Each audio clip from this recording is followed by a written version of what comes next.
तर हे नमस्कार मित्रांनो, स्वागत आहे तुमचं नवीन एका ब्लॉग. पलटून झाली शिफ्ट, मशीन काही उठतच नव्हती. अरे हा काही दिवसा अगोदरच तर कंचांग स्टार्टर लावलं होतं, तरी काही उठून नाही राहिली. काहीतरी मोठा फॉल्ट झाला. इरीतली मोटार बाहेरच काढायला. आपल्या मोटारनं 15 वर्षातून पहिल्यांदाच असा त्रास दिला ना. गंमत सर्व्हिस झाली काय. काहीतरी मोठा फॉल्ट असेल म्हणूनच असं झालं. होय मशीन काढायची घोडी आणि हे होय आपली इरीले पाणी तर बम लागेल. आता या विहिरीत उतरणं म्हणजे एक मौत का कुवच आहे. एवढी मोठी मशीन बाहेर काढणं काही थट्टीबाजीचा खेळ नाही. काढली बा फटाफट इरीच्या बाहेर आपली मोटार.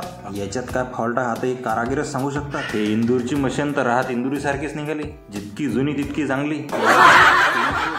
मशीनची कंडिशन तर एक नंबर निघाली. इतके वर्ष पाण्यात राहून मशीन एकदम ओरिजिनलच आहे. मशीन त्याच्या चायनाही चांगल्या आहे. थोडी दुरुस्तीची गरज आहे, तेवढं होऊन जाईल. फटका बसता राहिला ना भाई. मग काय 57च्या स्पीडनं टाकली भाई गाडी वावरात. टाकली मोटर गाडीवर, घेतली दिले घरी. डबल 57च्या स्पीडनं आलो वावरात. जितकं दिसते तितकं काही हे सोपी काम नाही. विहिरीचं काम म्हणजे अच्छे काटा मारतात. वायराची सगळी खोल फिटिंग करून घेतली, भरून तर घेतली मोटार. आता विहिरीत अंदर जाऊन मशीन बरोबर लावणं पडते. मग काय पप्पा 5 मिनिटात उतरले विहिरीत. वरतून विहीर खूप खोल आणि आत काळा कुट्ट अंधार दिसत होता. विहिरीत एवढं पाणी की पाय पण खाली टिकत नव्हते. दोराने अंदाज घेत केसिंग शोधून काढले. ते पण जुने कारागीर आहेत ना.